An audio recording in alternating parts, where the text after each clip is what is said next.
मित्रों, मेरा नाम कविता है और मैं महाराष्ट्र की रहने वाली हूँ। ये मेरे साथ घटित एक सच्ची घटना है। जब मैं 10वीं कक्षा में पढ़ती थी, हमारे स्कूल ने हमें मैसूर में घुमाने का एक प्रोग्राम बनाया। हमको उस दिन सुबह 10 बजे स्कूल बुलाया था। उस ट्रिप के लिए हमारे स्कूल ने 12 गाड़ियों का आयोजन किया था। हमारी गाड़ी सबसे अंत में खड़ी थी। हम सारी सहेलियाँ गाड़ी में बैठ गई थी।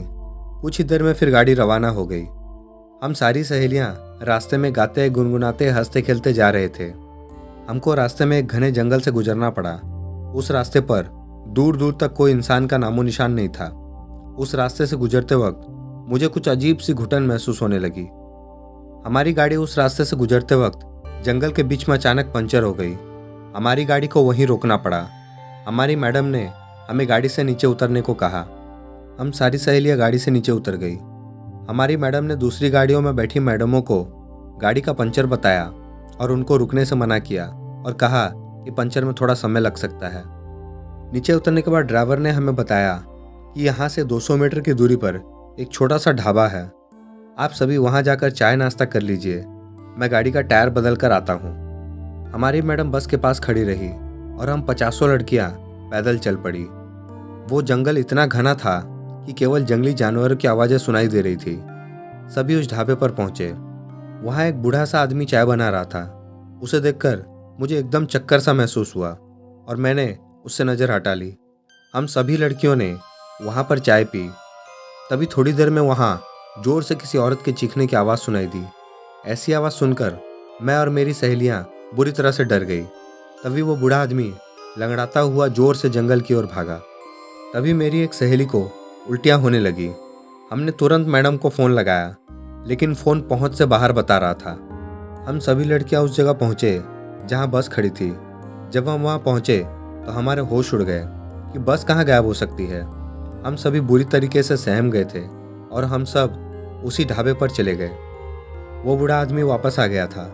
उसने बताया कि अक्सर इस जंगल में ऐसी चीखें आती रहती है और मुझे जंगल में कोई नहीं मिलता। उस बूढ़े आदमी की बात सुनकर हम और ज़्यादा डर गए। तभी अचानक हमारी बस आ गई और हम सारी लड़कियां बस में बैठ गईं। हमने मैडम को पूछा कि मैडम बस कहाँ गायब हो गई थी। तो मैडम ने कहा टायर तो बदल लिया था, लेकिन डीजल भरवाने के लिए पीछे के पेट्रोल पंप पर गए थे। ये सुनकर हमारी जान में जान आई। मेरी सारी सहेलियाँ उस बूढ़े आदमी को बाय बाय कर रही थी। थोड़ी देर चलने पर मैंने जैसे ही पीछे मुड़कर देखा तो वह ढाबा धंस गया था। मैं जोर से चिल्लाई और ड्राइवर को सब बताया और ड्राइवर ने गाड़ी मोड़कर उस ढाबे तक गए।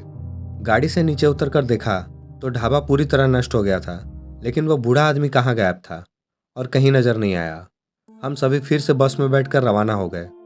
मैं गाड़ी के पीछे तरफ ही देख रही थी और मुझे उस ढाबे के पास पेड़ के पत्तों से लहराती सफ़ेद आकृतियाँ दिख रही थी। तभी ड्राइवर ने बताया कि इस जंगल में हमेशा कुछ अजीब घटनाएं होती रहती है, जिसकी असलियत कोई नहीं जान पाया। हम सुरक्षित मैसूर पहुंच गए। मित्रों, हालांकि मुझे इन सब चीज़ों का पूर्वाभास हुआ था, लेकिन पता नहीं था कि यह हकीकत बन जाएगा।